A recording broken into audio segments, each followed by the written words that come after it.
What happens in the world and its nations? South Africa.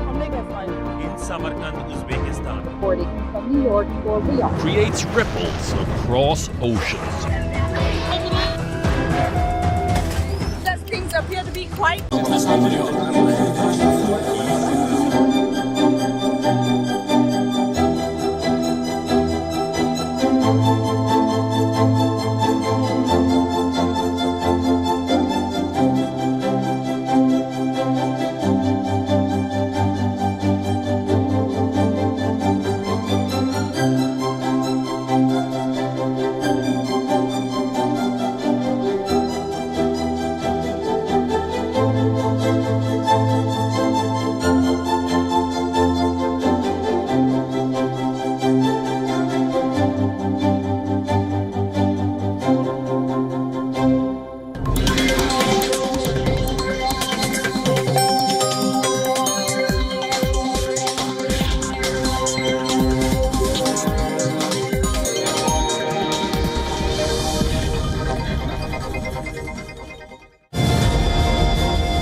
Hello and a very warm welcome. You're watching WION World as One with me, Alison Lagrange, coming to you live from Durban, South Africa. Let's start with your headlines.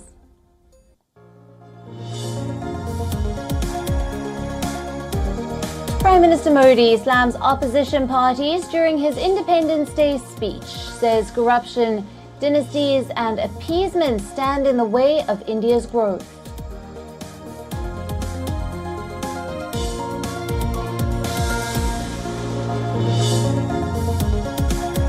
Former US President Donald Trump slams his indictment in the Georgia election meddling case, says the indictment brought against him on racketeering charges are rigged and that he is a victim of a political witch hunt.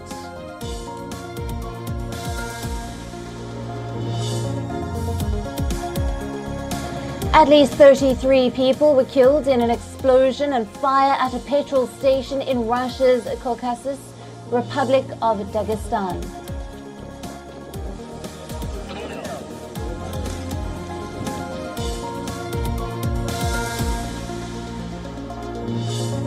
UK wages grow at a record annual pace between April and June, according to new figures from the Office for National Statistics. Regular pay grew by 7.8%. Highest annual growth rate since comparable records began in 2001.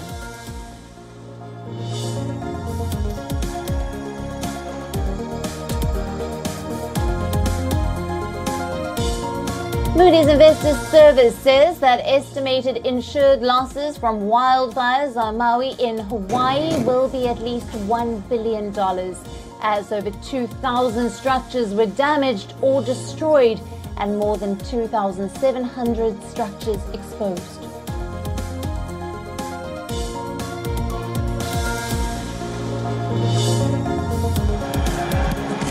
Steven Gerrard's Al Ettifaq begin their Saudi Pro League campaign with a comeback win over Cristiano Ronaldo-less Al Nassr.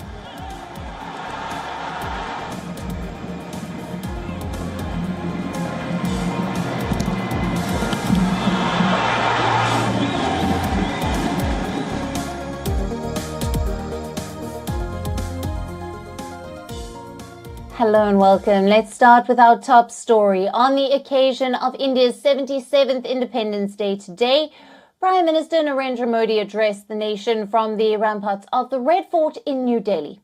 This was Prime Minister Modi's 10th Independence Day speech. After hoisting the national flag at Red Fort, Prime Minister Modi began his address to the nation by speaking about the violence-hit northeastern state of Manipur. पिछले कुछ सप्ताह north east में, विशेषकर मणिपुर में और हिंदुस्तान के भी अन्य कुछ भागों में, लेकिन विशेषकर मणिपुर जो हिंसा का दौर चला, कई लोगों को अपना जीवन खोना पड़ा, मां बेटियों के सम्मान के साथ खिलवाड़ हुआ। लेकिन कुछ दिनों से लगातार शांति की खबरें आ रही हैं। देश मणिपुर के लोगों के साथ है। देश मणिपुर के लोगों को पिछले कुछ दिनों से जो शांति बनाए रखी है, उस शांति के पर्व को आगे बढ़ाएं और शांति से इस समाधान का रास्ता निकलेगा। और राज्य और केंद्र सरकार मिलकर के उन समस्याओं के समाधान के लिए भरपूर प्रयास कर रही है, करती रहती है। He said that India has entered the age of prosperity, Amrit Kaul, and stressed on the combined power of democracy, demography and diversity.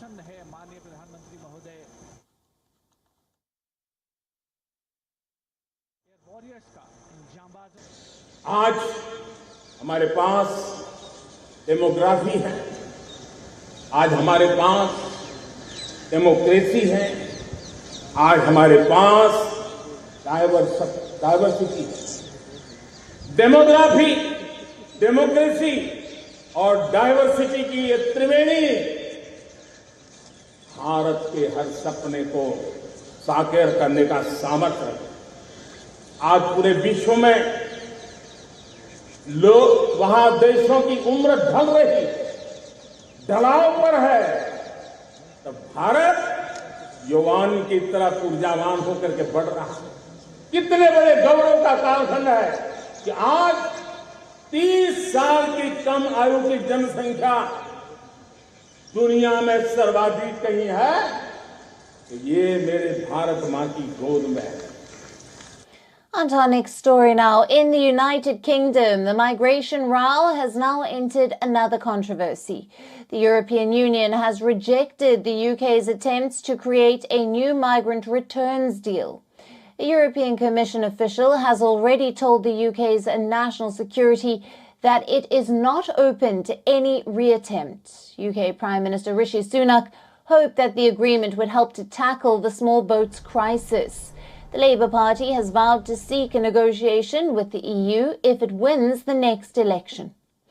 The decision comes after a series of developments regarding migrants. The issues range from the controversial barge in the UK to the deaths of 6 migrants in the English Channel. The UK hoped that France's assistance in the EU, but the French president also rejected a bilateral agreement. Macron repeatedly insisted that the UK must address the issue at an EU level. Now, any such agreement would require the UK to share the burden of the bloc. Sunak has already said that any new deal with the EU may take longer than other measures. The UK government officials have criticised the bloc as they say the EU is struggling to have a common migration deal, while adding that Britain is open to working on a range of matters relating to asylum and migration.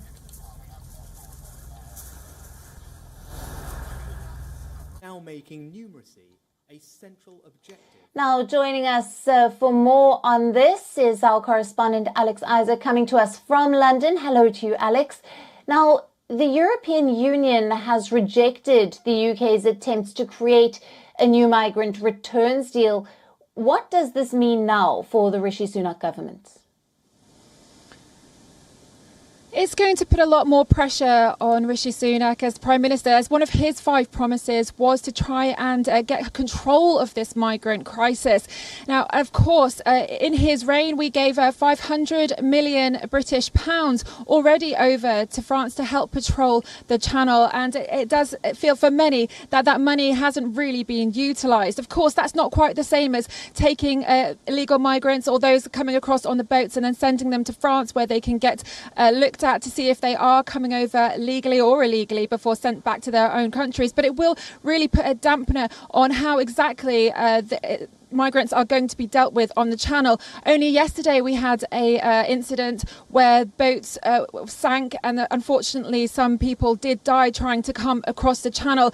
And it does feel that a lot of those patrols that were put out there haven't been able to do the job that they've been put there to do, to help save those people and to ensure that those boats stop coming over. At the moment, the government is also trying to figure out what to do with them when they do come over to the country, because, as I said, some of them aren't coming here legally. They are coming over via other ways, through the boats on the channel, also through on cargo as well. So there is a lot of concern within the UK public about exactly how this is going to be dealt with. We've been seeing Bibi Stockholm, the barge that is eventually going to house 500 people. We already understand that that's not going to be able to be profitable at the moment. And of course, we had that evacuation with the Legionnaires. And then there is the discussions as well from the government about using old army bases.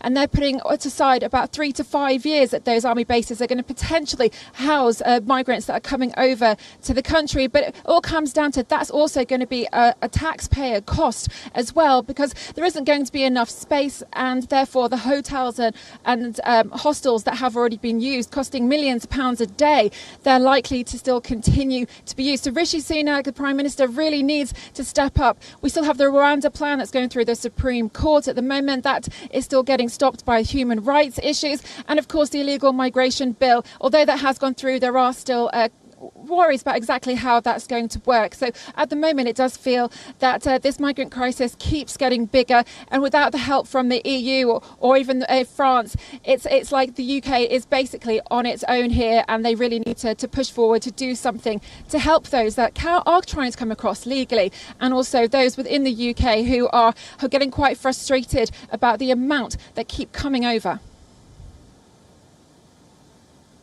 Right. Alex, thank you very much for bringing us all the latest details.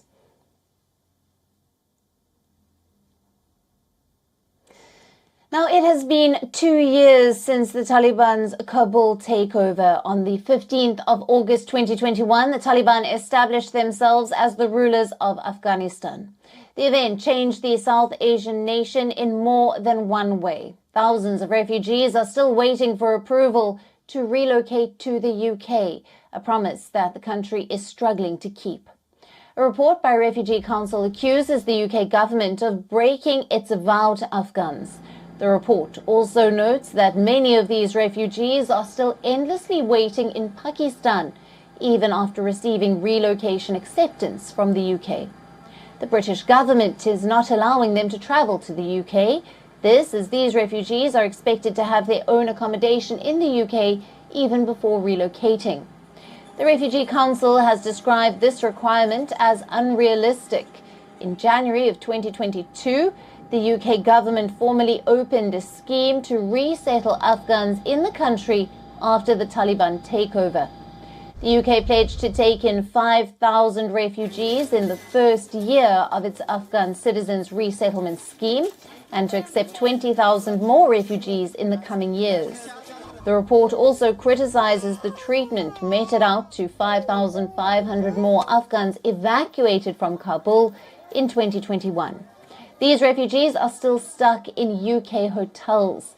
They are even facing an eviction threat under the UK's new Home Office rules. The government has imposed an August end deadline for these Afghans to be moved out of the hotels. Meanwhile, the UK government says that 440 Afghans had been matched to homes in the past week, while adding that the deadline is important to accelerate things. Her mother, Stacey, and we are aware of the concern.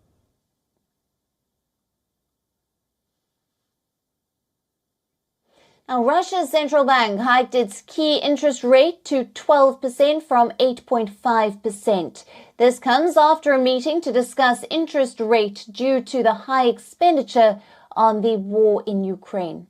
Since the beginning of 2023, the Russian currency has been losing its value.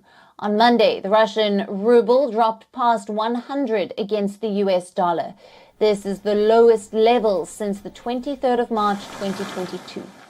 Analysts predict the Russian ruble can sink further. The amount they are going with is to 115 to 120 per dollar. Now, the decline in the ruble has prompted fears among Russians.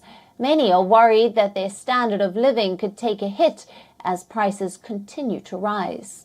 According to Bloomberg, the latest development puts the ruble as one of the 3 worst performing emerging currency markets against the greenback this year.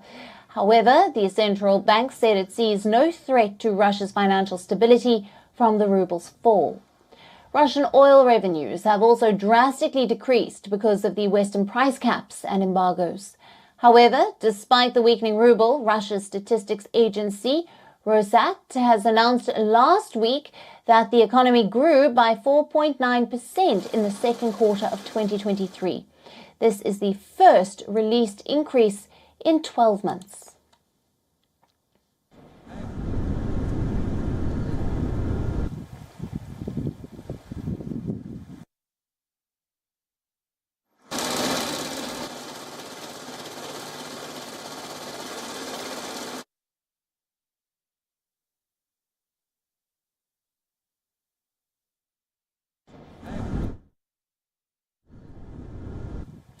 China's economy continues to grapple with challenges. In the latest, China has said that it would stop releasing data on its rising youth unemployment after the country's youth unemployment rate for the 16 to 24-year-olds rose to a record high of 21.3% in June. The announcement also comes amid a slew of data that fell short of expectations, indicating how China's economy is struggling to regain momentum after emerging from 3 years of zero COVID isolation. The data further reveals that the spike in joblessness is just among one of the many indicators of China's economic distress. According to data released last week, consumer prices had fallen by 0.3% over the last year, after being stagnated for months, further raising the specter of deflation. Meanwhile, the property market, which accounts for as much as 30% of China's GDP, is also teetering on the brink of a collapse. The country's largest private real estate developer, Country Garden, has sought to delay payment on private onshore bond for the first time. Not only this, the central bank in Beijing, for the second time in the span of 3 months, cut key rates intended to bolster the economic activity.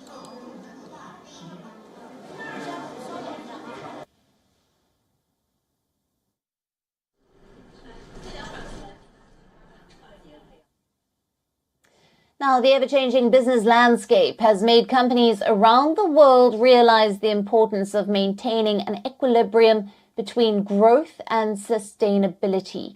With climate change at the center of the sustainability debate, it is imperative for nations like India to chart the path for a sustainable growth and environment. Currently, India stands at the forefront of the net zero revolution, embracing sustainable growth as its guiding star. And as India celebrates its 77th Independence Day today, our next report gets you more on India's journey to green growth and its adoption to sustainable practices. Take a look. India is susceptible to wide-scale climate change-related risks due to its various climate zones, topography and ecosystems. The Global Climate Risk Index 2021 calls India the 7th most affected nation due to climate change. But despite being in peril, India has developed its policy response through missions and programs to reduce its climate vulnerability.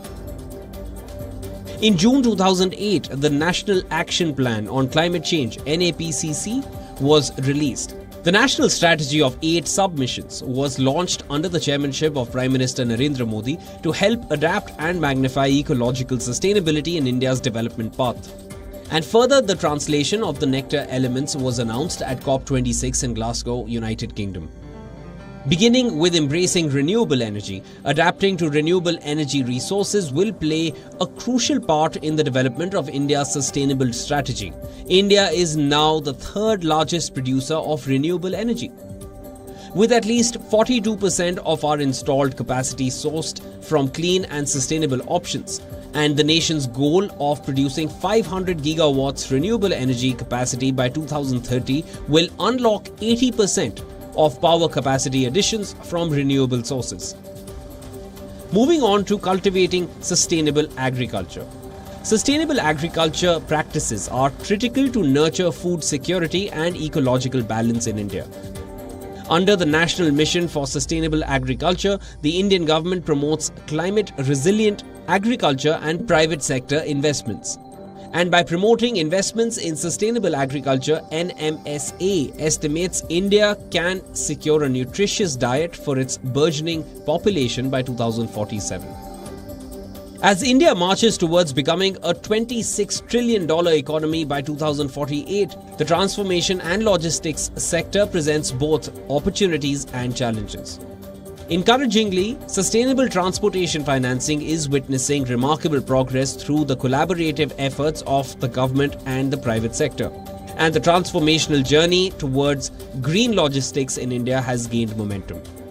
And lastly, in the quest to achieve net zero, digital technologies will play a pivotal role in the coming future. Equipping communities and businesses with real-time data monitoring and predictive models empowers organizations to anticipate and adapt to climate change impacts. And the implementation of innovative 5G technology holds the key to resource optimization and substantial reductions in carbon emissions. Experts predict in the near future robotics emerges as a beacon of hope, offering transformative solutions to enhance efficiency and minimize environmental footprints. These technological advancements can prove to be game changers in the drive towards sustainable growth in India. Bureau Report, WION World is One. On to some sports news now. Manchester United begin their Premier League campaign with an unconvincing 1-0 win over Wolverhampton Wanderers.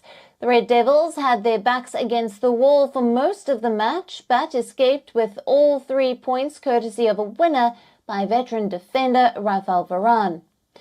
Now United entered the clash at